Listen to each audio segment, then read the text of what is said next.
ಅಷ್ಟು ಮಾತ್ರವೇ ಮನದಿಂದ ಬೆಳೆದಂತಹ ಮದಾಂಧ ಬಲಿಯನ್ನು ಪಾತಾಳಕ್ಕೆ ವಾಮನ ತಳ್ಳಿ ವಾಮನನು ತ್ರಿವಿಕ್ರಮನಾಗಬಲ್ಲ ಎನ್ನುವುದನ್ನು ಲೋಕಮುಖಕ್ಕೆ ತಿಳಿಸಿಕೊಟ್ಟವಲ್ಲವೇ? ಖಂಡಿತವಾಗಿ ಇರುವಾಗ ಪ್ರತಿ ಸತಿ ಕೃತನಾದಂತಹ ನನ್ನ ಮರ್ಯಾದದ್ದು ನನ್ನ ಸೌಭಾಗ್ಯವೇ ಲಕ್ಷ್ಮೀ. ಈವರೆಗೆ ಮಾಡಿದಂತಹ ಪ್ರತಿಯೊಂದು ಅವತಾರದ ಕಥೆಯನ್ನು ಚೊಕ್ಕದಾಗಿ ಚಿಕ್ಕದಾಗಿ ಹೇಳಿದವಳು ನೀನಿಷ್ಟು ಹೇಳುವಾಗ ನನಗೂ ಏನೋ ಯೋಚನೆಯಾಗುವುದು. ಈ ಹಿಂದೆ ನಮ್ಮ ಜಯ ವಿಜಯರ ಪ್ರಕರಣದಲ್ಲಿ ಏನಾಯಿತು ಎನ್ನುವುದನ್ನು ನೀನು ಅರಿತವಳೆ. ಈ ಸಂದರ್ಭದಲ್ಲಿ ಅದೇ ರೀತಿ ಇನ್ನೊಂದು ಅವತಾರಕ್ಕೊಂದು ನಾಂದಿಯಾಗುತ್ತಾ ಅಂತ ಒಂದು ಯೋಚನೆ. ಅದಕ್ಕೆ ಸರಿಯಾಗಿ ನೋಡು ವಾತಾವರಣ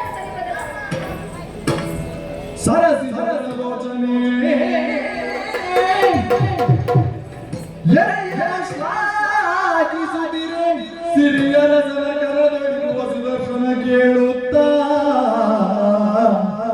ಕೇಳುತ್ತಿರು ನಡೆಯ ಬೀರುತ್ತಲ್ಲಿ ತಿಳಿದು ಕರ ಮುಗಿದ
ಇಂತಹ ವಿಷಯವನ್ನು ಕೇಳುವಾಗ ಮನಸ್ಸಿಗೆ ಬಹಳಷ್ಟು ಬೇಸರವಾಗುತ್ತಾ ಇದೆ.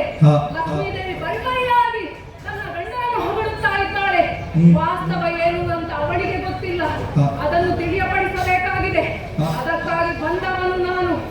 ಅವರಲ್ಲಿ ಮಾತನಾಡಬೇಕು.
ತಾಯೇ ಎಂದರಿಕೆಯ ನೊಂದ ಲಕ್ಷ್ಮೀದೇವಿ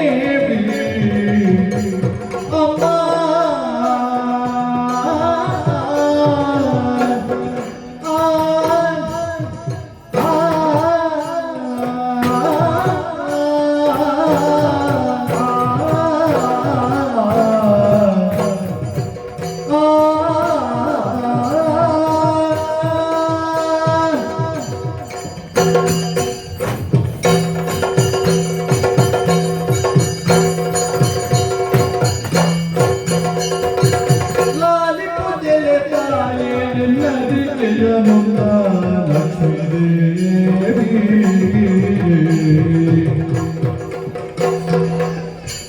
ಎನ್ನರಿಕೆಯನುದ ಲಕ್ಷ್ಮೀದೇವಿ ನಿಮ್ಮ ಲೋಲನ ಪೊಗಳುತ್ತಲಿರುವುದು ಸಹಜವು ನಿಮ್ಮ ಲೋಲನ ಪೊಗಳುತ್ತ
ಎಂತಹ ಯೋಗ್ಯತೆ ಅಮ್ಮ ನಿಮ್ಮದು.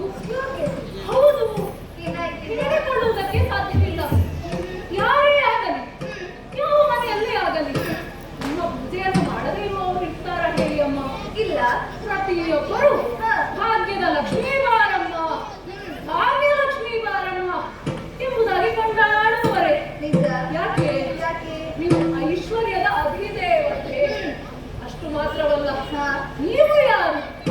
ಲೋಕ ಪಾಲಕನಾದಂತಹ ಆ ಶ್ರೀಮನ್ನಾರಾಯಣನ ಧರ್ಮಪತ್ನಿ. ಅದರಲ್ಲಿಯೂ ದೊಡ್ಡಸ್ತಿಗೆ ನಿಮಗೆ.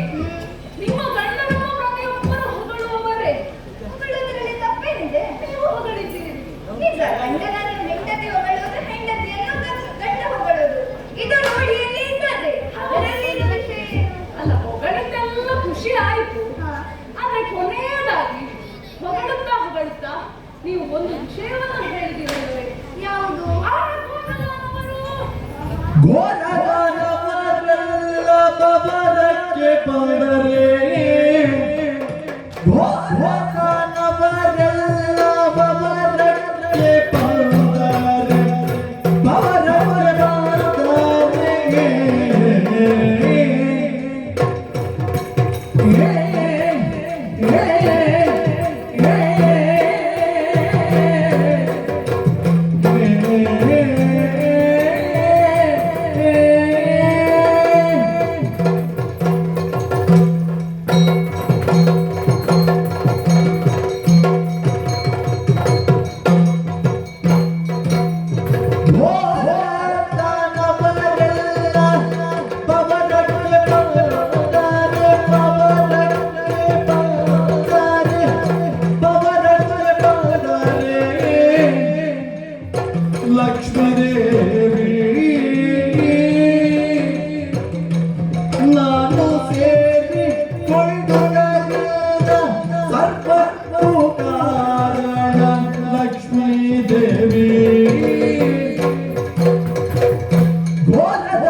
ಮೆಲ್ಲ ಓರೆ ಕಣ್ಣಿಂದ ನೋಡುದು ಯಾರನ್ನು ಗೊತ್ತುಂಟ? ಯಾರನ್ನು? ನನ್ನನ್ನು ನೋಡುದು. ಅವನಿಗೆ ಒಳಗೆ ಹೆದರಿಕೆ. ದೇವೇಂದ್ರ ಸೋತಿದ್ದಾನೆ. ಒಂದು ವೇಳೆ ವಿಷ್ಣು ನನ್ನನ್ನು ಬಿಟ್ಟು ಹೋದ್ರೆ, ಅವನೆಲ್ಲಿಯಾದ್ರೂ ಸೋತ್ರೆ, ಇವ ಎಲ್ಲಿಯಾದ್ರೂ ಕೈ ಕೊಟ್ರೆ ಅಂತ ಅವನಿಗೆ ಹೆದರಿಕೆ. ಅದಕ್ಕಾಗಿ ಸೂರ್ಯಕಣೆಯಿಂದ ನನ್ನನ್ನು ನೋಡ್ತಾನೆ. ಎಲ್ಲರಿಗೆ ಹೇಳ್ತಾನೆ, ಏನ್ ಮಾಡ್ತು ಹೋಗುದು ಅಷ್ಟೇ. ಆಗ ನಾನು ಹೇಳ್ತೇನೆ, ನಾನಿದ್ದೇನೆ ಹೋಗುವ ಅಂತ. ಆಗ ಒಂದು ಅಡ್ಡಾಡುವುದು ನೋಡಬೇಕು. ಧೈರ್ಯಸ್ಥರಾಗಿದ್ರಿ, ನಾನು ಇನ್ನು ಕೆಲವೇ ಕ್ಷಣದಲ್ಲಿ ಕೊಂದು ಮುಗಿಸುತ್ತೇನೆ ಅಂತ ಧೈರ್ಯ ಅವನಿಗೆ ಕೊಟ್ಟದ್ದೇ. ನಾನು ಒಳಗಿಂದ ಹೆದರಿ ಸಾಯುವುದು ನಿಮ್ಮ ಗಂಡ. ಇಷ್ಟು ವಿಷಯ ಉಂಟು. ಹಾಗೆ ಅವನ ಕೈಯಲ್ಲಿ ಆರಾಧಿಸುತ್ತಾ ರಣರಂಗವನ್ನು ಪ್ರವೇಶಿಸುವವನು ನಾನು. ಪ್ರವೇಶಿಸಿ ಬಂದಂತಹ ರಕ್ಕಸರನ್ನೆಲ್ಲ ಕ್ಷಣ ಮಾತ್ರದಲ್ಲಿ ಕೊಂದವನು ನಾನು. ಅಲ್ಲ, ಈಗಿನ ಕಾಲ ಹೀಗಾಗಿದೆ. ಯಾರ್ಯಾರೋ ಕೆಲಸ ಮಾಡುವುದು, ಯಾರ್ಯಾರಿಗೋ ಸಂಬಳ, ಸುಮ್ಮನೆ ನಗಳ್ತಾ ಕೂತುಕೊಂಡು ಎಲ್ಲರೂ ಹೇಳುದು ವಿಷ್ಣು ಬಂದದ್ದು, ವಿಷ್ಣು ಬಂದದ್ದು, ವಿಷ್ಣು ಬಂದದ್ದು. ಕಷ್ಟಪಟ್ಟು ಕೆಲಸ ಮಾಡುವುದು ನಾನು. ಅಷ್ಟಷ್ಟು ಉದ್ದಕ್ಕೆ ಬರುವಾಗ ಸುದರ್ಶನ ಕೂಡ ಇದ್ದ ನಿಮ್ಮ ಕೈಯಲ್ಲಿ. ಅವನು ನಿಮಗೆ ಸಹಾಯ ಮಾಡಿದ ಒಂದು ವಾಕ್ಯ ಯಾವುದು ನಿಮ್ಮ ಕೈಯಿಂದ ಬರಲಿಲ್ಲ. ಯಾಕಮ್ಮ ಹೀಗೆ ಮಾಡಿದ್ರಿ? ಈಗ ಕೃಷ್ಣನನ್ನು ಕೊಂದದ್ದು ಮುಚ್ಚಬಾಯಿ. ಮುಚ್ಚು ಮುಚ್ಚಿನ ಬಾಯ ಕಿಚ್ಚಿನ ಬಾಯಿಯ ಒಬ್ಬನಿಯ ನೋಡನೆ ಅಚ್ಚುತಗಿಲ್ದನಿ ನಿನ್ನ ವೀರನೋ ನಿನ್ನ ಕಚ್ಚಿಗಾಯಿತು ಕಂಡುನು.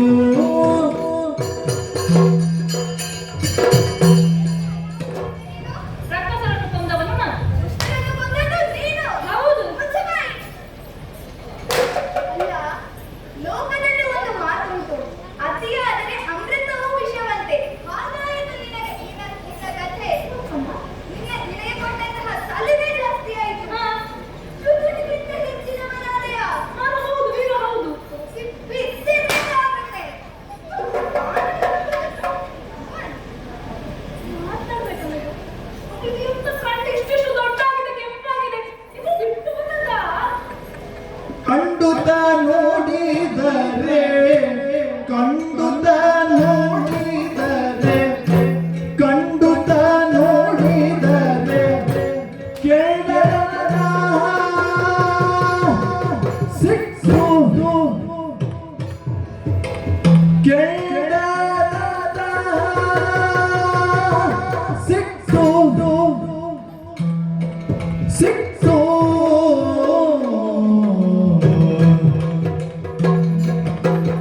ಅಮ್ಮ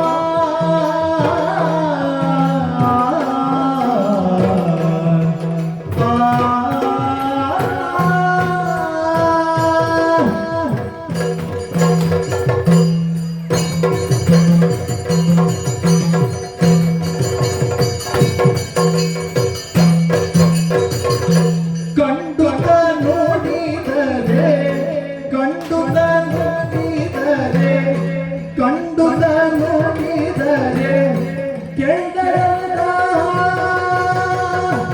ಸಿಕ್ಕು ಕೆಂಡದ ಸಿಕ್ಕು ಸಿಕ್ಕು ಸಿಕ್ಕು ಲಕ್ಷ್ಮೀ ದೇವಿ.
ಕಂಡು ನುಡಿದರಿಗೆ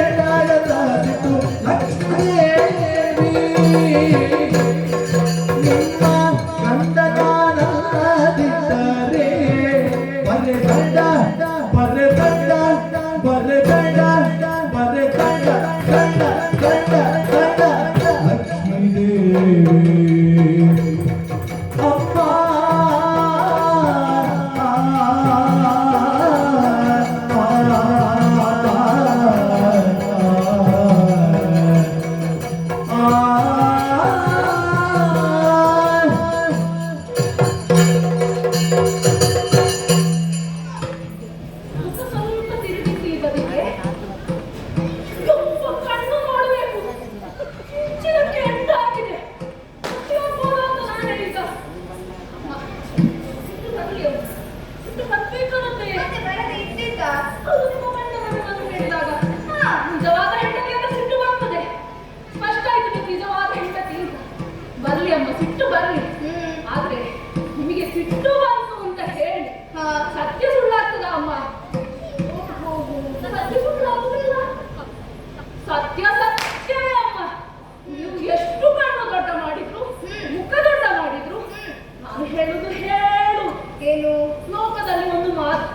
ಹೇಗೆ? ಕಣ್ಣನ್ನು ಕಟ್ಟ ಹಾಗೆ ನುಗ್ಗಿದರೆ ಕೆಂಡದಂತಹ ಸಿಟ್ಟಂತೆ ಅಮ್ಮ. ಸತ್ಯ ನಾವು ಹೇಳಿದ್ದಲ್ವಾ, ಸಿಟ್ಟು ನಿಮಗೆ ಬಂದದ್ದು ಸಹಜ ಅಮ್ಮ. ಆದ್ರೆ ಅದು ಸತ್ಯ. ನಿಮ್ಮ ಗಂಡನ ಕೈಯಲ್ಲಿ ಉಂಟಲ್ಲ, ನಾನು ಇಲ್ಲದೆ ಹೋದ್ರೆ ನಿಮ್ಮ ಗಂಡ ಬಾರ.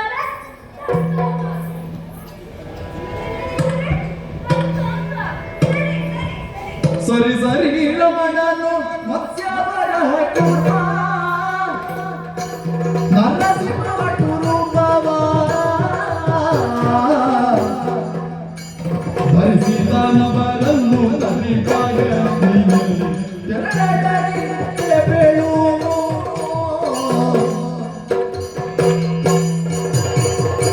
ಸರಿ ಸರಿ ರಮಣನು ಮತ್ಸ್ಯವರ ಕೂಟ ನರಸಿಂಹ ರೂಪವ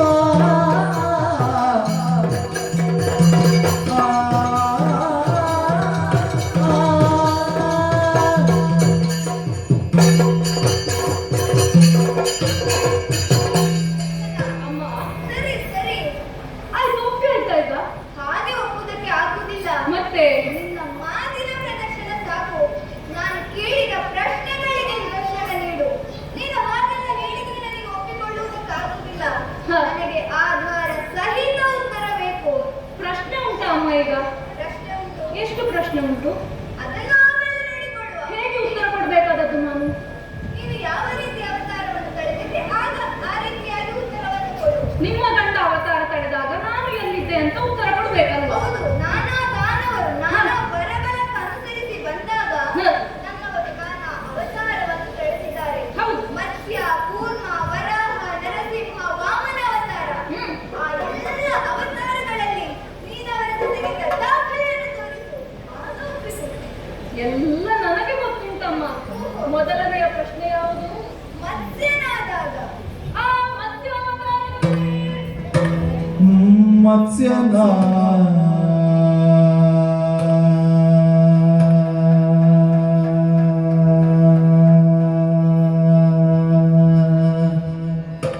ರೆಕ್ಕೆಯೋಳು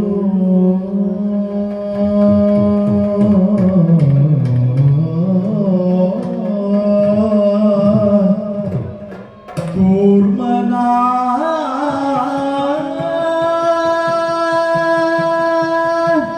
ಚಿತ್ ಚಿತ್ತಿ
ರೆಕ್ಕೆಯೋಳು ಕೂರ್ಮನ ಚಿಪ್ಪಿನೋಳು ಪೃಥ್ವಿಧರನ ತಂಪದೋಳು ಮತ್ತೆ ಮನುಜಾರಿ ಉಗುರೊಳಗಿದ್ದು ನಾ ಉಗುರೋಳು ಉಗುರೋಳು ಉಗುರೋಳು ಉಗುರೋಳು ಅಡಗಿದ್ದು ನಾ ಸಗಾಯವರು ಅಮ್ಮನಾಗಿ ಸಗಾಯವರು ಸಗಾಯವರು ಸಗಾಯವರು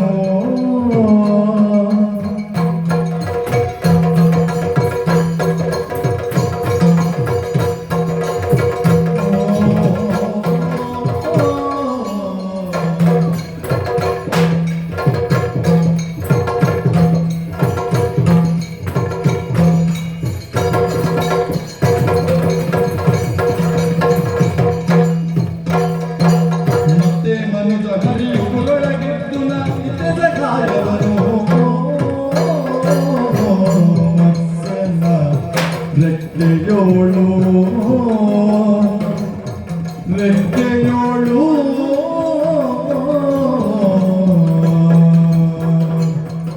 ಕೂರ್ಮನ ಚಿಪ್ಪಿನೋಳು ಚಿಪ್ಪಿನೋಳು ಚಿಪ್ಪಿನೋಳು ಅಮ್ಮ ಪೃಥ್ವಿಧಾ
ಪ್ರಶ್ನೆ ಯಾವುದು? ಮತ್ಸ್ಯಾವತಾರದ ಪ್ರಶ್ನೆ. ಮತ್ಸ್ಯಾವತಾರ. ತಮಾಸುರನು ವೇದಗಳನ್ನು ಕದ್ದೊಯ್ದು ಸಮುದ್ರದ ಅಡಿಯಲ್ಲಿ ಬಚ್ಚಿಟ್ಟಿದ್ದ. ಹಾ. ಆ ಸಂದರ್ಭದಲ್ಲಿ ತಮಾಸುರನನ್ನು ಕೊಂದು ವೇದವನ್ನು ಉದ್ಧರಿಸುವುದಕ್ಕೋಸ್ಕರ ನಿಮ್ಮ ಗಂಡ ಮತ್ಸ್ಯಾವತಾರವನ್ನು ಕಾಡಿದರು. ಹೌದು. ರೆಕ್ಕೆಯಲ್ಲಿ ಪಡೆದುಕೊಂಡರು. ಒಂದು ರೆಕ್ಕೆ ಇತ್ತಲ್ಲ, ರೆಕ್ಕೆ ಇತ್ತು. ಆ ರೆಕ್ಕೆ ಯಾರು ಬಲ್ಲಿರ? ಯಾರು? ಆ ರೆಕ್ಕೆ ನಾನಮ್ಮ. ರೆಕ್ಕೆ ನಾನು ನೀನು ಎಲ್ಲಾ ಪ್ರಶ್ನೆಗಳನ್ನು ಕೇಳು, ಅವ ಉತ್ತರ ಕೊಡಲಿ, ಮೌಲ್ಯಮಾಪನ ಕೊನೆಗೆ ಮಾಡು. ಎರಡನೆಯ ಪ್ರಶ್ನೆ ಕೂರ್ಮಾವತಾರದ ಪ್ರಶ್ನೆ ಅಲ್ಲ. ಹೌದು ಹೌದು, ಕೂರ್ಮಾವತಾರ. ಹೌದು, ಸಮುದ್ರ ಮಥನ ಮಾಡುವಂತಹ ಸಂದರ್ಭದಲ್ಲಿ ಮಂದರ ಪರ್ವತದಲ್ಲಿ ಮುಳುಗಿ ಹೋಗುವಂತಹ ಸಂದರ್ಭ ಬಂತು. ಹೌದು. ಆ ಸಂದರ್ಭದಲ್ಲಿ ಕೂರ್ಮನಾಗಿ ನಿಮ್ಮ ಗಂಡ ಅವತಾರ ಎತ್ತಿದ್ದರು. ಕೂರ್ಮನಾಗಿ ಕೂರ್ಮನ ಬಲವಾದ ಚಿಪ್ಪಿನಿಂದ ಮಂದರ ಪರ್ವತವನ್ನು ಎತ್ತಿ ಹಿಡಿದರು. ಹೌದು. ನಿಮ್ಮ ಗಂಡ ಕೂರ್ಮನಾದರೆ ಕೂರ್ಮನ ಬಲವಾದ ಚಿಪ್ಪು ನಾನಮ್ಮ. ಚಿಪ್ಪು ನೀನು. ಅದೇ ಸರಿ, ಹಾಗಾದ್ರೆ ವರಾಹಾವತಾರದ ಸಂದರ್ಭದಲ್ಲಿ ಅಲ್ಲೂ ಕೂಡ ನಾನೇ ವರಾಹನಾಗಿ ಹಿರಣ್ಯಾಕ್ಷನನ್ನು ಕೊಲ್ಲುವುದಕ್ಕೆ ನಿಮ್ಮ ಗಂಡ ಹೋದ್ರು. ವರಾಹನಾಗಿ ಹೇಗೆ ಕೊಂದದ್ದು? ದಾಳಿಯಲ್ಲಿ ತಿಳಿದುಕೊಂಡು. ಆ ದಾಡೆ ನಾನಲ್ಲ, ದಾಳಿ ನೀನು. ನಾನೇ. ಸರಿ, ಹಾಗಾದ್ರೆ ನರಸಿಂಹಾವತಾರದಲ್ಲಿ ಇದು ಕೂಡ ನಾನೇ ಇದ್ದದ್ದು. ನರಸಿಂಹನ ಕ್ರೂರ ನಖಗಳಾಗಿ ಆ ಕ್ರೂರ ನಖನೆ ಅದರಿಂದ ಇದು ಲೋಕಕ್ಕೆ ಸುಖ. ಮತ್ತೆ ಪುನಃ ಪುನಃ ಯಾರ ಮುಖ ನೋಡ್ತೀನಿ. ನೆನಪಿಲ್ಲ. ಇನ್ನೂ ಉಂಟಾ? ಇನ್ನೂ ಒಂದು. ಏನು? ನನ್ನವರು ಬಾಲ ವಟುವಾಗಿ ಹ, ಮೊದಲಿಂದ ಮೆರೆದಂತಹ ಬಲಿಯೇಂದ್ರನನ್ನು ಪಾತಾಳಕ್ಕೆ ತಳ್ಳುವಾಗ ಎಲ್ಲಿದ್ದಿ? ಅಲ್ಲಿ ಇದ್ದದ್ದು ನಾನೇ. ವಾಮನನ ಬಲವಾದ ಪಾದದ ಅಡಿಯಲ್ಲಿ ಭದ್ರವಾಗಿ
ಸಹಜ ಬುದ್ಧಿ ವಾಣಿ ನಿಲ್ನಾಗ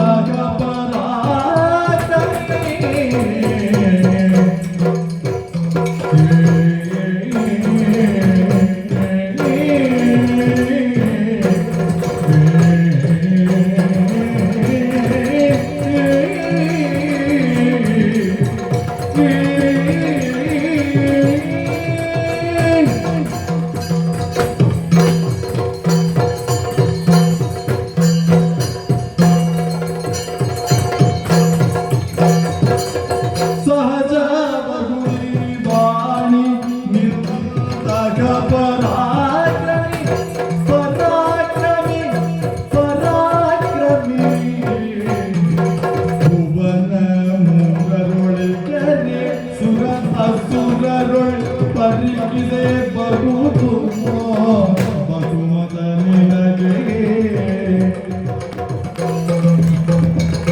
ಸುರ ಅಸುರರೊಳು ಬಹುದು ಬಹುಮತ ನಿನಗೆ ಸಗಜ ಬಗುಲಿ ವಾಣಿ ನಂದಾಗ ಪರಾಕ್ರಮಿ ಭುವನ ಮೂರರೊಳಗೆ ಸುದರ್ಶನ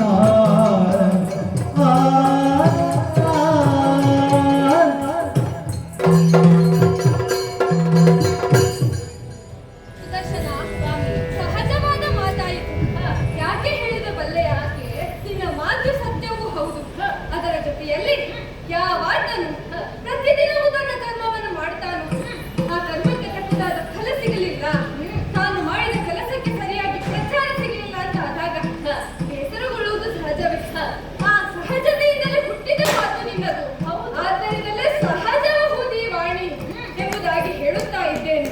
ಅಯ್ಯ, ನಿಜವಾಗಿ ಹೇಳುತ್ತೇನೆ. ಏನು ಉಳಿದ ಲೋಕದಲ್ಲಿರುವ ಎಲ್ಲಾ ಜನರು ವಿಷ್ಣು ದಾನವರನ್ನು ಸಂಹರಿಸಿದ್ದಾನೆ ಅಂತ ಹೇಳುವಾಗ ಆ ಕ್ಷಣ ಸುದರ್ಶನದ ಆಯುಧ ಅಲ್ವಾ, ಅವನಿಗೆ ಹೊಸದಾಗಿ ಪ್ರಚಾರ ಯಾಕೆ ಎನ್ನುವ ಹಾಗೆ ಯೋಚನೆ ಮಾಡಿದ್ದೇನೆ ಹೊರತು ನಿನಗೊಂದು ಹೆಸರು ಕೊಡಬೇಕು ಎನ್ನುವ ಹಾಗೆ ಯೋಚಿಸಿದ್ದಿಲ್ಲ. ತಪ್ಪಾಗಿ ಹೋಯಿತು. ನೀನದನ್ನು ಉದ್ಧರಿಸಿ ಹೇಳಿದೆ ನೋಡು, ಸಂತೋಷವಾಯಿತು. ಪ್ರಚಾರ ಬೇಕು ಅಂತಿದ್ರು ನಮ್ಮ ಬಗ್ಗೆ ನಾವೇ ಹೇಳಿಕೊಡ್ಬೇಕು. ಅದು ಹಾಗೆ ಈ ಲೋಕ ಅಷ್ಟು ಸ್ವಾರ್ಥಿ. ನಮಗೆ ಬೇಕಾದ್ರೆ ನಾವು ಮಾಡಿಕೊಳ್ಳಬೇಕು, ನಮ್ಮ ತಲೆಗೆ ನಮ್ಮದೇ ಕೈ. ಹೌದು, ಹಾಗೆಂತ ನೀನು ಬೇಸರಿಸಿಕೊಳ್ಳುವುದಕ್ಕೆ ಹೋಗಬೇಡ. ಮತ್ತೆ ಅವಳಿಗೆ ಬುದ್ಧಿ ಇಲ್ಲ ಅಲ್ಲ ಸುದರ್ಶನ.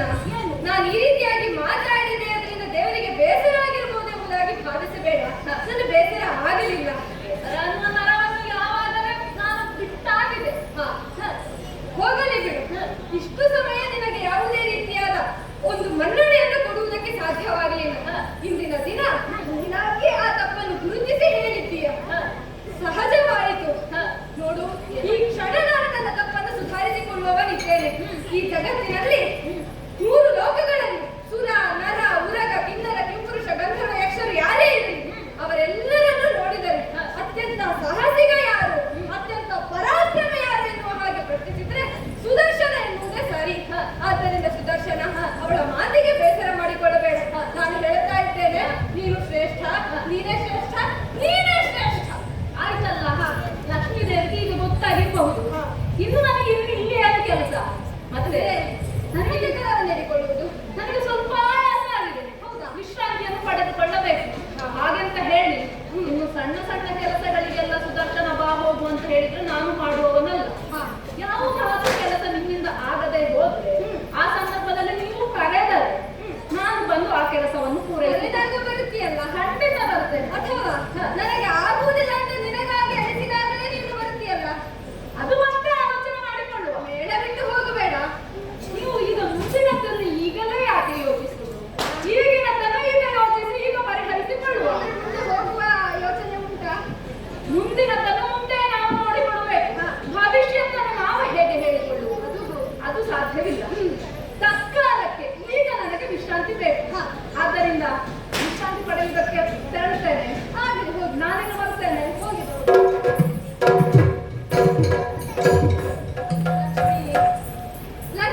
ಸರಿ. ಮನಸ್ಸಿನಲ್ಲಿ ಅಹಂಕಾರ ಎನ್ನುವುದು ಹೆಚ್ಚಾಗಿ ಅವ ದಾರಿ ತಪ್ಪಿ ಹೋಗಿದ್ದಾನೆ. ಆದ್ದರಿಂದಲೇ ಈ ರೀತಿಯಾಗಿ ಇಲ್ಲಿಯವರೆಗೆ ಬಂದಿದ್ದಾನೆ. ಅವನಿಗೆ ಅಹಂಕಾರ ಹೆಚ್ಚಾಗಿದೆ. ಇದು ಮಾತ್ರ ಅಲ್ಲ ಸ್ವಾಮಿ, ಅದು ಜಾಸ್ತಿ ಆಗಿದೆ. ಅದು ತಿಳಿಸುವ ಪರಿ ಏನು ಎನ್ನುವುದನ್ನು ವಿಧಿ ನಿರ್ಧರಿಸುತ್ತದೆ. ಆ ವಿಧಿ ಬಂದಂತಹ ಕಾಲವನ್ನು ವೇದಿಕೆಯನ್ನು ಸಿದ್ಧಪಡಿಸಿದಾಗ ನೋಡಿಕೊಳ್ಳೋಣ. ಈಗ ಹೋಗು. ಯಾರು ಬರ್ತಾ ಇದ್ದಾರೆ? ಜಯತು ಜಯ ಮಧುಮತನ ಜಯತು ಜಯ ಮುನಿಪಾಲ ಜಯತು ಜಯ ಗುಣಶೀಲ ಜಯತು ಜಯ ಖಡ್ಗಮನ ಜಯತು ಜಯ ಕೋಪ್ಯೋತ ಜಯತು ಜಯ ನರಸಿಂಹ ಜಯತು ಜಯ ಸಲಹಿಪ್ಪನು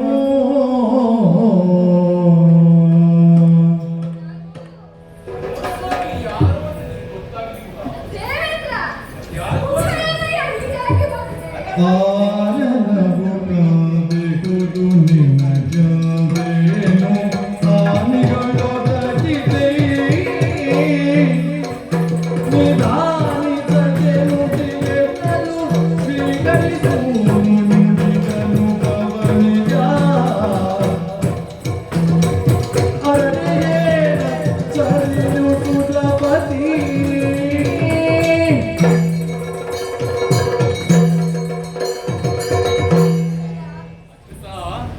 ಪೌರ್ಣಮಿಯ ದಿವಸ ಹುಟ್ಟಿ ಬರಬೇಕಾದಂತಹ ತಾವರೆಯ ಹಾಗಿರಬೇಕಾದ ನಿನ್ನ ಮುಖ ಬಾಡಿ ಹೋಯಿತು ಯಾಕೆ? ಪೌರ್ಣಮಿಯ ಚಂದ್ರನ ಹಾಗಿರಬೇಕಾದ ನಿನ್ನ ಮುಖ ತಾವು ಕೃಷ್ಣ ಚಂದ್ರನ ಹಾಗೆ ಆಯ್ತಲ್ಲ. ನಿನ್ನ ಮುಖವನ್ನ ನೋಡುತ್ತಾ ಇದ್ದೇನೆ. ಆಯಾಸದಿಂದ ಕಳೆಗುದ್ದಿ ಹೋಗಿದೆ. ಬಾಡಿದ್ದೀಯ ಯಾಕಯ್ಯ? ಮುಖ ನೋಡಿದರೆ ಬೆವೆತು ಹೋಗಿದೆ. ಕಣ್ಣುಗಳು ನೋಡಿದರೆ ಅತ್ತಂದರ ಸೂಚನೆಯೋ ಎನ್ನುವ ಹಾಗೆ ಕೆಂಪಾಗಿ ಹೋಗಿದೆ. ಬಟ್ಟೆ ಮಾಸಿದೆ. ಎಲ್ಲೋ ಸರಿ ಪೆಟ್ಟು ಬಿದ್ದಿದೆ ಎನ್ನುವುದನ್ನು ಸರಿಯಾಗಿ ಸ್ಪಷ್ಟವಾಗಿ ಅರ್ಥವಾಯಿತು. ನಿನಗೆಲ್ಲ ಅರ್ಥ ಆಗ್ತದಲ್ಲ. ಆದ್ರೆ ಯಾರಿಂದ ಅಂತ ಗೊತ್ತಾಗಿ ಪ್ರತಿದಿವಸದ ಕಥೆ ಬೇರೆಯಾ? ಎಷ್ಟೆಲ್ಲ ಮಾತನಾಡಿ ಈ ಒಂದು ಮಾತು ಹೇಳಿಯ ಕೇಳಯ್ಯ ಲಕ್ಷ್ಮೀ ಲೋಲ ದೇವರ ದೇವ ಪೇಳುವೆ ಕಷ್ಟಗಳ ದೇವರ ದೇವ ಪೇಳುವೆ ಕಷ್ಟಗಳ ಕೂಳ ಸತ್ತು ಪ್ರಸೂದನನುವ ಬಾಳವೆತ್ತನ ಬರದ ಬರದಳು ಮೇಲು ಲೋಕದ ದಾಳಿಗೆಯುತ ಸೋಲಿಸುತ್ತ ನೋಡಿಸಿದ ನಿವರನು ಕೇಳಯ್ಯ ಲಕ್ಷ್ಮೀ ಲೋಲ ದೇವರ ದೇವ ಪೇಳುವೆ ಕಷ್ಟಗಳ ದೇವಾ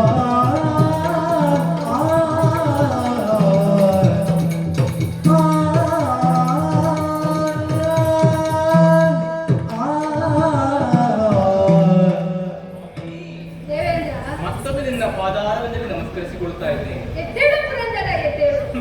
ನನ್ನನ್ನು ಕಂಡಾಗ ಏನೆಲ್ಲ ಮಾತನಾಡ್ತೀನಿ, ಹೌದು. ಎಷ್ಟೆಲ್ಲ ಪ್ರಶ್ನೆಗಳನ್ನು ನನ್ನ ಮುಂದೆ ಇಡ್ತೀನಿ. ಹಾ.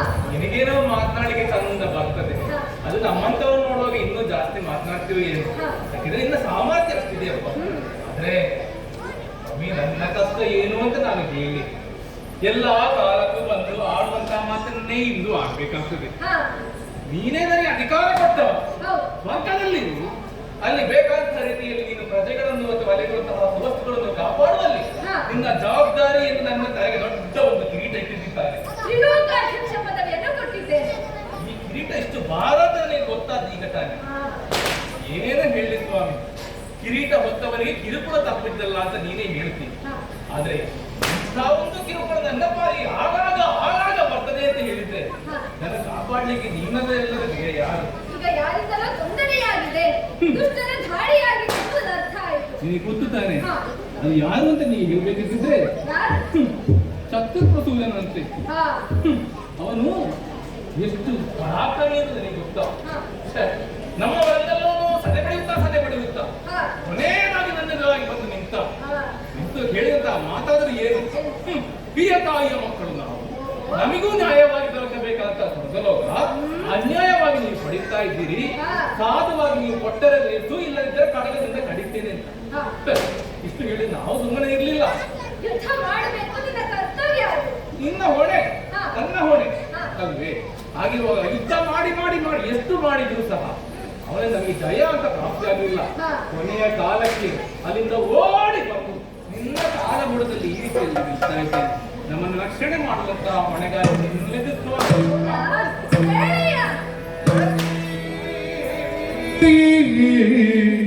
ಸುರಪಾಲ ನಳಿನ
ವಹಿಸಿದ್ರೆ ಇಷ್ಟು ಕಷ್ಟ ಬರ್ತಿರ್ಲಿಲ್ಲ, ಎಲ್ಲಿದ್ದಾನೋ ಏನೋ. ಅಯ್ಯೋ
ವೀರವಾಣಿ ಕರಬನೇರದೆ ದುಲನಿಲ್ದಿಗೆ ಏಕೆ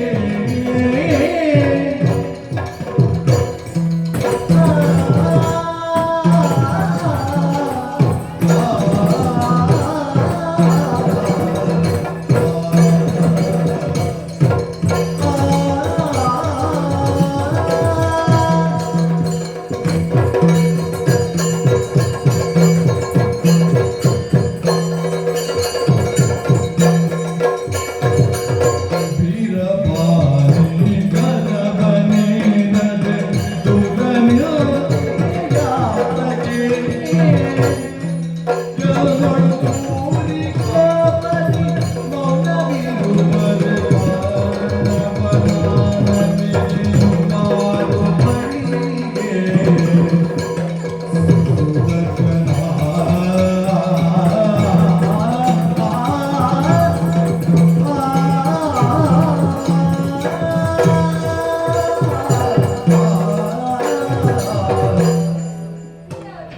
ವಿಷ್ಣು ಧೀರ ಓಹೋ ಸಮರಕಂಠೀರವ ನಾನೇ ಸುದರ್ಶನ ಪ್ರತಿ ಬಾರಿಯೂ ಯುದ್ಧವನ್ನು ಗೆದ್ದ ನಂತರ ಒಂದು ಕ್ಷಣವೂ ತಡ ಮಾಡದೆ ವಿಷ್ಣುವಿನ ಕರವನ್ನು ಏರಿ ಆರಾಧಿಸುವಂತಹ ನೀನು ಇಂದು ಇದಿಷ್ಟು ಹೊತ್ತಾಯಿತು ಶತ್ರುಘ್ನಸೂದನನ್ನು ಕೊಂದ ನಂತರ ಈ ಕ್ಷೀರಸಾಗರದ ತಡೆಯ ಮರಳಿನಲ್ಲಿ ಅತ್ತಿಂದಿತ್ತ ಇತ್ತಿಂದತ್ತ ಓಡಾಡುತ್ತಾ ಇದ್ದೀಯಲ್ಲ ಹೌದು. ಹೊರತಾಗಿ ವೈಕುಂಠವನ್ನು ಸೇರಿ ನಿನ್ನ ಒಡೆಯನಾದಂತಹ ಈ ಲಕ್ಷ್ಮೀಪತಿಯ ಕರವನ್ನು ಏರಿಕೊಳ್ಳುವ ಹಾಗೆ ನಿನಗೆ ಯೋಚನೆ ಮೂಡಿದಂತೆ ಕಾಣುತ್ತಾ ಇಲ್ಲ.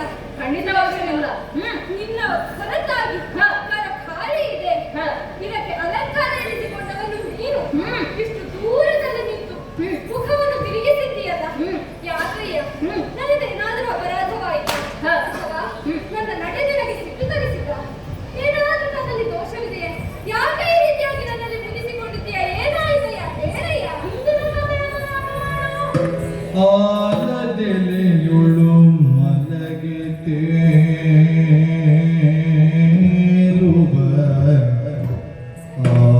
ಆಲದೆಲೆಯುಳು ಮಲಗೆ ತೇಳುವ ಆಗಾಲ ಮಧು ಕೈಟ ಬರು ಜನಿಸುತ್ತ ಮಧು ಕೈಟ ಬರು ಜನಿಸುತ್ತ ನಾಳಿಕೋತ್ಸವವನ್ನು ಪೀಡಿಸೆ ಹಲಕೆಲವು ಕಾಲ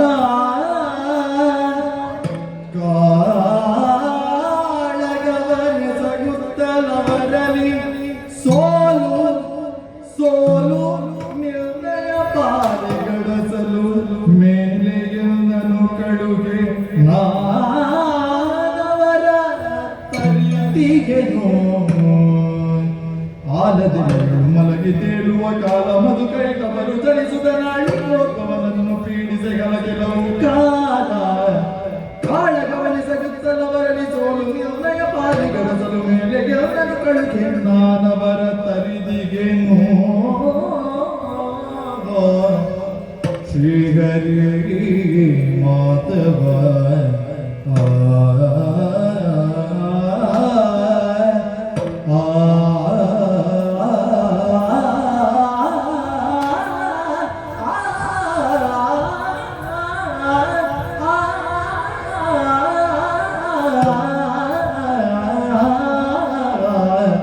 ಶ್ರೀಹರಿ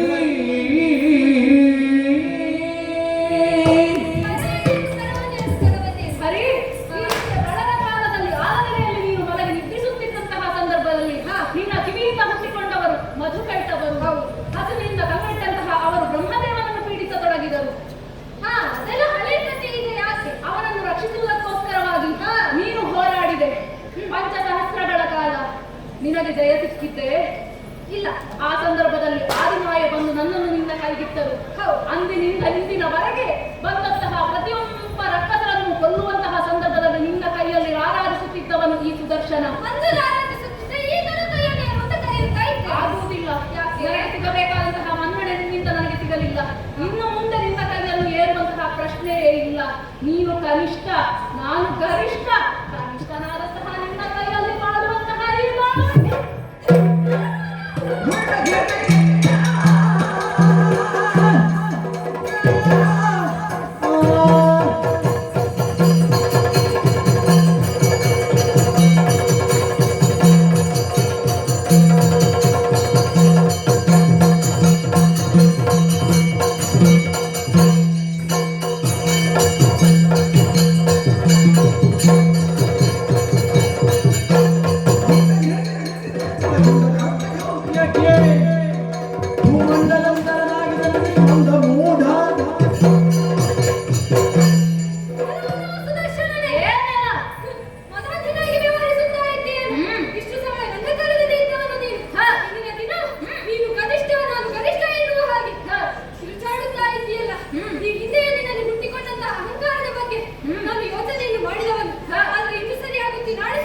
ಕರಿಯ ಪೊರೆದನ ನುಡಿಯ ಕೇಳಿ ಸುದರ್ಶನಗೆ ಸುಜ್ಞಾನ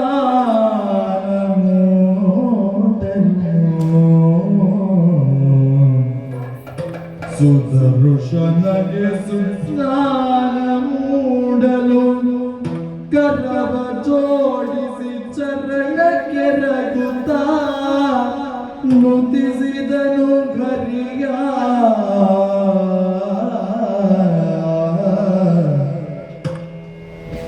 ಶರಣ ರಕ್ಷಕ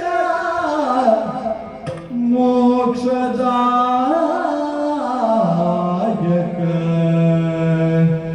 ದುರುಳ ಶಿಕ್ಷಕ ಪಕ್ಷಿವಾಗನ ನರಹರಿಯೇ ಪ್ರಹ್ಲಾದ ರಕ್ಷಕ ಕ್ಷಮಿಸುತ್ತ ಎಂದ ಕ್ಷಮಿಸಿನುತ್ತ ಎಂದ ಶ್ರೀಹರಿ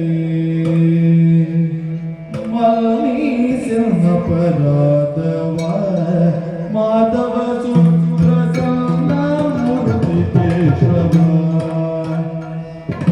ಮಲ್ಲಿಸಿನ ಪರಾಧವ ಮಾಧವ ಸುಪ್ರಸನ್ನ ಮೂರ್ತಿ ಕೇಶವ ನೋಡಿದರೆ ವೇದನ ನೋಡಿಲ್ಲವು ವಾದ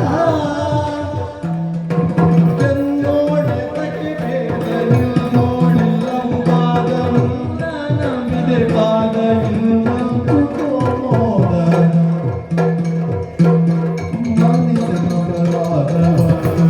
ಮಾಧವ ಸುಪ್ರಸನ್ನ ಮೂರ್ತಿ ಕೇಶವ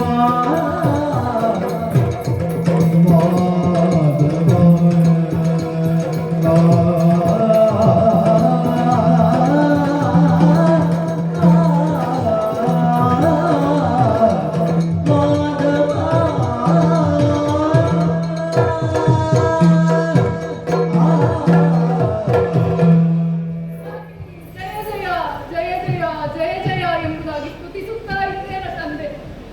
ಲೋಕದಲ್ಲಿ ಒಂದು ಮಾತುಂಟು, ಕೆಟ್ಟ ಮೇಲೆ ಬುದ್ಧಿ ಸತ್ತ ಮೇಲೆ ದುಃಖ ಎನ್ನುವ ಹಾಗೆ. ಆ ಮಾತು ಸುದರ್ಶನವಾದಂತಹ ನನಗೆ ಇಂದು ಸತ್ಯವಾಗಿ ಪರಿಣಮಿಸಿತು ತಂದೆ. ಲೋಕದಲ್ಲಿ ಒಂದು ಹುಲ್ಲು ಕಟ್ಟಿ ಅಲುಗಾಡಬೇಕಾದರೂ ನಿನ್ನ ದಯೆಯೇ ತಂದೆ. ಸ್ವಾಮಿ, ನಿನ್ನ ಆಸೆ ಏನಿದೆಯೋ ಅದಕ್ಕೆ ಪ್ರತಿಯಾಗಿ ನನ್ನನ್ನು ಬಳಸಿಕೊಂಡೆ ಎಂಬುದಾಗಿ ನಾನು ಅರ್ಥ ಮಾಡಿಕೊಳ್ಳುತ್ತಾ ಮಾಡುತ್ತೇನೆ. ಸ್ವಾಮಿ, ನನ್ನಲ್ಲಿ ಯಾಕೆ ಭೇದವನ್ನು ಮಾಡುತ್ತಾ ಇದ್ದಿ? ನೀನಲ್ಲದೆ ನನ್ನನ್ನು ತೊರೆಯುವವರು ಯಾರು? ಅನ್ಯತಾ ಶರಣಂ ನಾಸ್ತಿ ತ್ವಮೇವ ಶರಣಂ ಮಮ ರಕ್ಷ ಮಾಂ ಪಾಹಿ ಮಾಂ ತ್ರಾಹಿ ಮಾಂ. ಜಯ ಜಯ ಜಯ ಜಯ. ಭಕ್ತ ಚಿಂತಿಸಬೇಡ ಕೃತವೀರ್ಯ ಸುತನಾಗಿ ಪೃಥ್ವಿಯೋಜನಿಸು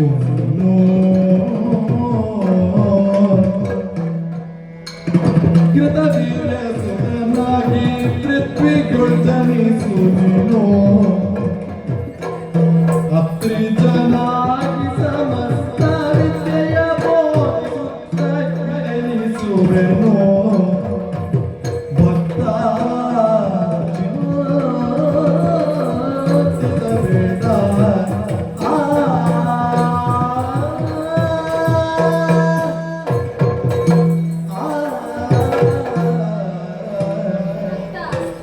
ಒಂದೇ ಸಮನೆ ಅಳುತ್ತಾ ಇದ್ದೀಯಲ್ಲ. ನಿನ್ನ ನಡೆಗೆ ಸಿಟ್ಟುಗೊಂಡದ್ದು ಹೌದು ಅರೆಕ್ಷಣ. ಆದರೆ ಆ ಸಿಟ್ಟು ಎನ್ನುವುದು ಶಾಪವಾಗಿ ಪರಿಣಮಿಸಲ್ಲ. ಒಂದು ಕ್ಷಣ ಆಡಿದಂತಹ ಮಾತೆನ್ನುವುದನ್ನು ಹಿಂದಕ್ಕೆ ತೆಗೆದುಕೊಳ್ಳುವುದಕ್ಕೆ ಸಾಧ್ಯವಿಲ್ಲ. ಮುತ್ತು ಒಡೆದರೆ ಹೋಯಿತು, ಮಾತು ಆಡಿದರೆ ಹೋಯಿತು. ಶಾಪವನ್ನು ಕೊಟ್ಟದ್ದಾಯಿತು. ಇಂಥದಕ್ಕೆ ಬದಲಿಗೊಂದು ವಿಶಾಪವನ್ನು ಕೊಡಬಹುದೇ ಹೊರತು ಪರಿಹಾರವನ್ನು ಸೂಚಿಸಬಹುದಲ್ಲದೆ ಅದನ್ನು ಹಿಂದಕ್ಕೆ ತೆಗೆದುಕೊಳ್ಳುವುದಕ್ಕೆ ಸಾಧ್ಯವಿಲ್ಲ. ಸುದರ್ಶನ, ಈ ಹಿಂದೆ ಅಹಂಕಾರದಿಂದ ನಾನು ನಾನೆಂಬುದಾಗಿ ಮೆರೆದಾಡಿದೆ. ಲಕ್ಷ್ಮಿಯ ಬಳಿಯಲ್ಲಿ ನೀನು ಆಡಿದಂತಹ ಒಂದೊಂದು ಮಾತುಗಳನ್ನು ಒಮ್ಮೆ ಯೋಚನೆ ಮಾಡಿ ನೋಡು. ನರಹರಿಯಾಗಿದ್ದಾಗ ನಾನಾಗಿದ್ದೆ ನಖ. ನರಹರಿ ಏನೂ ಮಾಡಲಿಲ್ಲ, ನಾನೇ ಎಲ್ಲವನ್ನು ಮಾಡಿದೆ ಎನ್ನುವ ಹಾಗೆ. ಒಂದು ಪ್ರಶ್ನೆ ಕೇಳುತ್ತೇನೆ ಸುದರ್ಶನ. ಏನು ಸ್ವಾಮಿ? ನರಹರಿಗೆ ನಖ ಮುಖ್ಯವೋ, ನಖಕ್ಕೆ ನರಹರಿ ಮುಖ್ಯವೋ?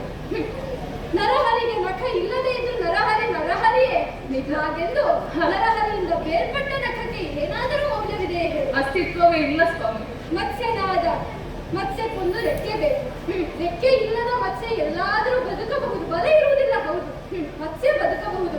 ಆದರೆ ರೆಕ್ಕೆಯಿಂದ ಬೇರ್ಪಟ್ಟಂತಹ ಮತ್ಸ್ಯ ಬದುಕಬಹುದಾದರೂ ಮತ್ಸ್ಯದಿಂದ ಬೇರ್ಪಟ್ಟ ರೆಕ್ಕೆ ಬದುಕುವುದಕ್ಕುಂಟೆ? ಅದಕ್ಕೇನಾದರೂ ಅಸ್ತಿತ್ವ ಉಂಟೆ? ಇಲ್ಲ ಸ್ವಾಮಿ, ಖಂಡಿತವಾಗಿಯೂ ಇಲ್ಲವಲ್ಲ. ಅದನ್ನು ಅರ್ಥ ಮಾಡಿಕೊಳ್ಳುವಲ್ಲಿ ಸೋತೆ ನೀನು.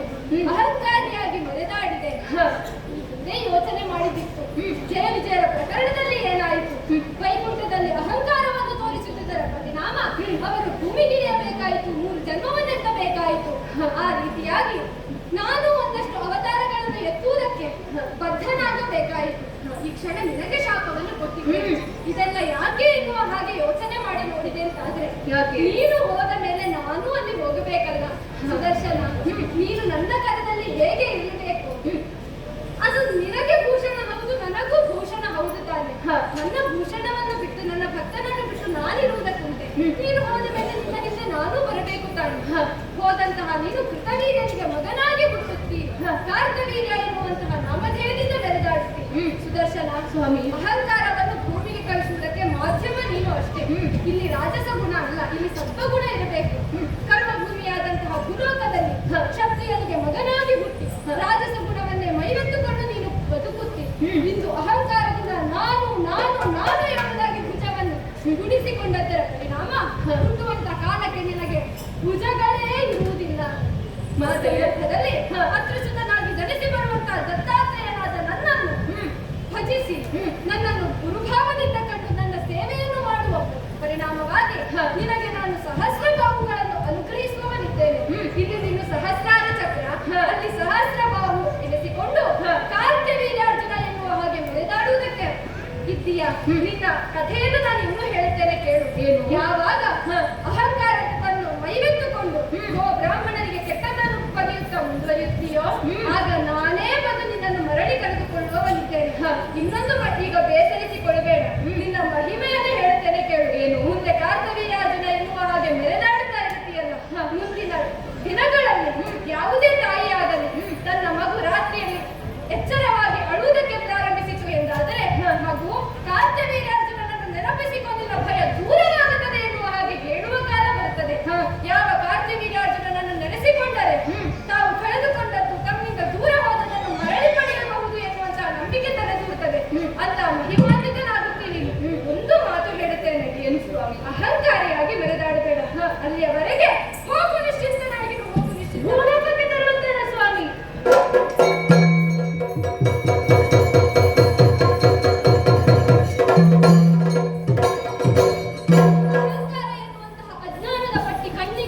ಕಟ್ಟಿಕೊಂಡರೆ ಎದುರಿನಲ್ಲಿ ಭಗವಂತ ಇದ್ದರೂ ಭಗವಂತನ ಮಹಿಮೆ ಎನ್ನುವುದು ಕಣ್ಣಿಗೆ ಕಾಣುವುದಿಲ್ಲ. ಆದ್ದರಿಂದ ಅಹಂಕಾರವನ್ನು ನಿಯಂತ್ರಿಸಿಕೊಳ್ಳಬೇಕು ಎನ್ನುವಂತಹ ತತ್ವಪ್ರಸಾದ ಉಳ್ಳಂತಹ ಈ ಪುಣ್ಯಪ್ರದವಾದಂತಹ ಕಥೆಯನ್ನು ಯಾರು ಆಡಿದ್ದಾರೋ, ಯಾರು ಆಡಿಸಿದ್ದಾರೋ, ಯಾರು ನೋಡಿದ್ದಾರೋ, ಯಾರು ನೋಡಿಸಿದ್ದಾರೋ ಅವರೆಲ್ಲರಿಗೂ ನಾವು ನಂಬಿಕೊಂಡು ಬಂದಂತಹ ಭಗವಂತನು ಒಳಿತನ್ನು ಅನುಗ್ರಹಿಸಲಿ ಎಂಬುದಾಗಿ ಪ್ರಾರ್ಥಿಸುತ್ತಾ ಈ ಪುಣ್ಯಪ್ರದವಾದಂತಹ ಕಥೆಗೆ ಮಂಗಳವನ್ನು ಹಾಡುವುದಕ್ಕೆ ಸಭಿಕರೆಲ್ಲರ ಅನುಮತಿಯನ್ನು ಬೇಡುತ್ತೇವೆ. ಭದ್ರಂ ಸುಖಂ ಮಂಗಳಂ.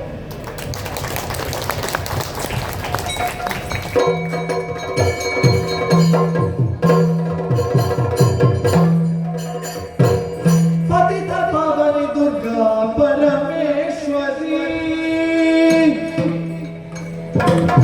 मतीय पानी सोषि मूकाम्बिके स्तुतिय गीवेर्युता नित्य मंगलकारी गभीर पानी सोषि भ्रमराम्बिके सकल कृष्णार्थव इव भैरवी